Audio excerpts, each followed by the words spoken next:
Fala galera, belezeira? Começando mais uma aula para vocês, deixa o like, se inscreve no canal, beleza? E vamos junto para falar de campo elétrico, bora lá!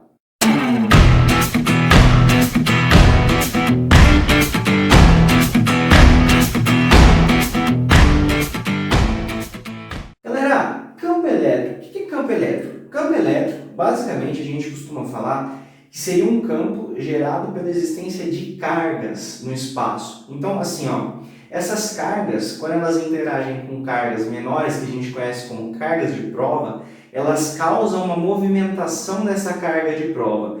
E, por convenção, isso acaba gerando uma coisa chamada linhas de campo. É muito legal isso. Então, assim, o que acontece aqui, galera? O campo elétrico, então, ele vai ser uma força sobre a carga de prova. A força elétrica, né, gerada sobre essa carga de prova. Aí você fala assim, putz, que estranho, Rafa, meu professor passou de outra maneira, né? Então nós vamos discutir isso aí e falar de algumas N situações de campo elétrico, ok? Então bora lá. A primeira ideia que você escuta a tua vida toda e você não sabe por quê é: campo de carga positiva sai. Você fala, por quê? Por quê? Porque teoricamente, galera, as pessoas, quando elas foram fazer por convenção, elas escolheram que uma carga de prova menorzinha, muito pequenininha, insignificante, ela ia, ser positiva. Ou seja, carga positiva com carga positiva, o que acontece? Você repele. Então eu vou até colocar ela mais pontual aqui, para vocês conseguirem sacar isso. Ela vai ser repelida, tudo bem? Ela vai ser repelida. Então, teoricamente, o meu vetor campo elétrico, ele vai aparecer aqui, empurrando ela para fora. Essa linha de campo ela vai ser gerada para fora. É por isso que o campo elétrico de uma carga positiva ele sai. Mas isso acontece como? De maneira tridimensional. É para o espaço 3D. Eu vou até colocar uma figurinha aqui para vocês, ok? De campo elétrico de carga positiva. Rafa, mas e se for negativa? Negativa não entra? Putz, cara, não entra. Por quê, cara? Pega lá. Aqui a minha carga de prova. Ela é positiva. Positiva com negativa. Atrai ou repele? Atrai. Nossa, cara, agora entendi. Olha que legal, cara. Olha que legal. É por isso, então, que o campo da carga negativa, da carga geradora, que a gente já vai descobrir por que é geradora negativa, é para dentro. Isso, cara. Aí você fala, legal. Então, assim, e a interação de forças entre essas duas cargas? Vamos descobrir isso? Vamos imaginar, então, que a força entre elas, a gente usa lá a lei de Coulomb, né? Então, o que era a lei de Coulomb? A lei de Coulomb a gente pode colocar assim, faz cara que quer dormir, certo? Beleza? Que legal. Eu vou trocar esse cara aqui todo aqui. Então, meu campo elétrico ele vai ficar assim, K, Qzão, Q0 sobre D quadrado vezes Q0. Beleza? Então, o que eu vou fazer aqui? Eu vou cortar esses caras. Isso me prova o seguinte: o campo elétrico ele não depende da carga de prova, ele depende apenas da existência de uma carga que a gente conhece como carga geradora. Então, se existe carga, existe campo. Mas e se eu tiver uma carga só? Tem força elétrica? Não. Mas tem campo elétrico? Tem. Ok? Tudo bem? Beleza, pessoas?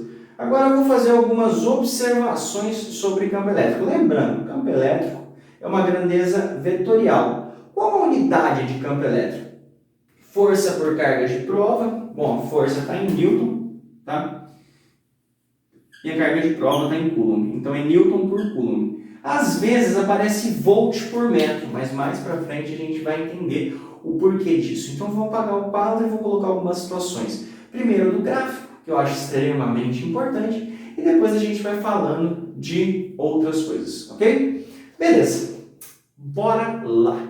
Bom, galera, quadro apagado, e aí a gente começa, né?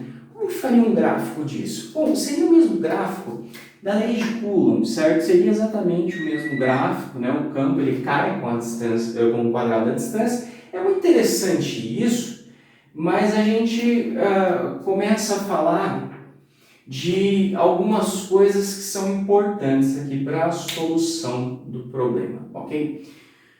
Primeira coisa, e se, tá? Eu quisesse trabalhar, por exemplo, com duas cargas, eu seleciono duas cargas, uma positiva e uma negativa, e eu quero calcular o campo delas num ponto pelo espaço. Como que eu posso analisar isso? Eu tenho que analisar de maneira vetorial. Então, eu vou colocar aqui, por exemplo, duas cargas genéricas, uma positiva e uma negativa, ok? Teoricamente, eu vou colocar um ponto aqui entre elas, fazendo com que aqui tenha um ângulo de 90 graus, só para não ficar muito complexo o problema, tá? Bom, aqui eu vou chamar de carga 1, D1, aqui eu chamo de carga 2, D2. Campo de carga positiva, sai ou entra? Você respondeu o quê? Porque você viu a aula, sai. Então, se ele sai, ele vai aqui, ó, o E1 vai estar aqui. Campo de carga negativa, sai ou entra? Entra. Então, tá aqui. Onde vai ficar o meu E resultante? Se você é um menininho bom e assistiu às aulas de vetores, você vai achar o seu campo resultante logo aqui, né? E neste caso você tem como fazer isso por Pitágoras. Mas em caso não dê esse problema, volta lá na aula de vetores e destrinche isso aqui, ok? É extremamente importante. Rafa, mas em alguns lugares as pessoas me falam de condutores e me falaram de uma coisa chamada gaiola de Faraday. Muito louco, né? Então espera aí que eu vou apagar o quadro e eu vou falar desse troço para vocês. Bora lá. Fala, meus queridos, imaginemos aqui então agora uma superfície condutora.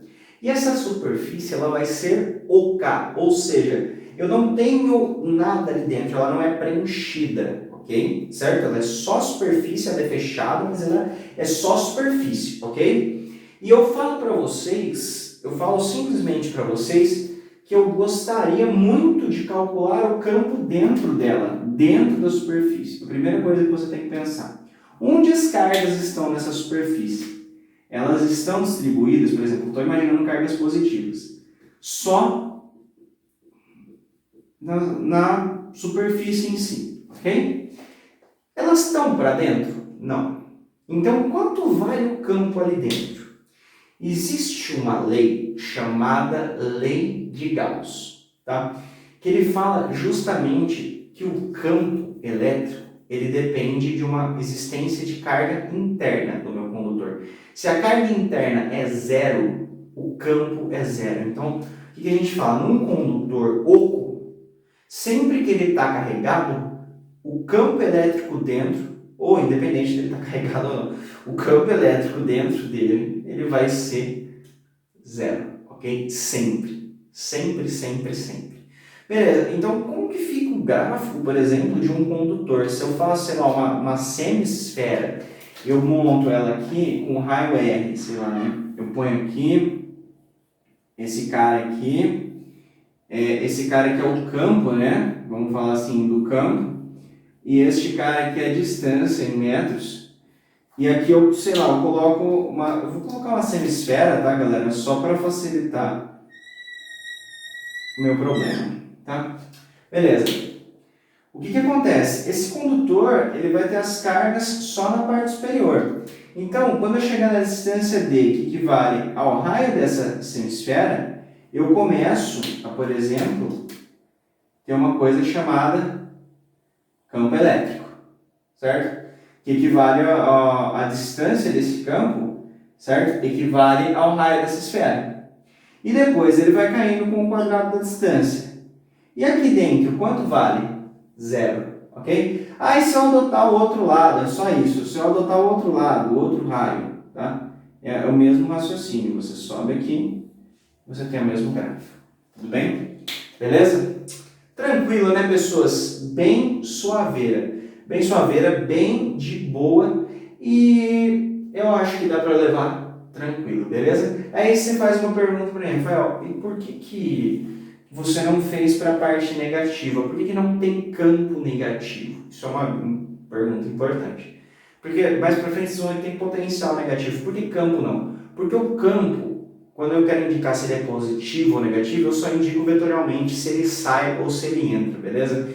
Potencial elétrico, vocês verão na próxima aula que ele não é uma grandeza vetorial, portanto eu preciso indicar o sinal, ok? Ele vai ser uma grandeza escalar. Bom, galera, espero ter sido claro com vocês, espero que vocês tenham gostado da aula e, acabando essa parte, agora nós teremos uma aula só de exercícios de eletrostática, beleza? Então se liga no canal, se inscreve, porque logo mais teremos aulas de exercícios, ok? Um beijo para vocês e valeu, galera!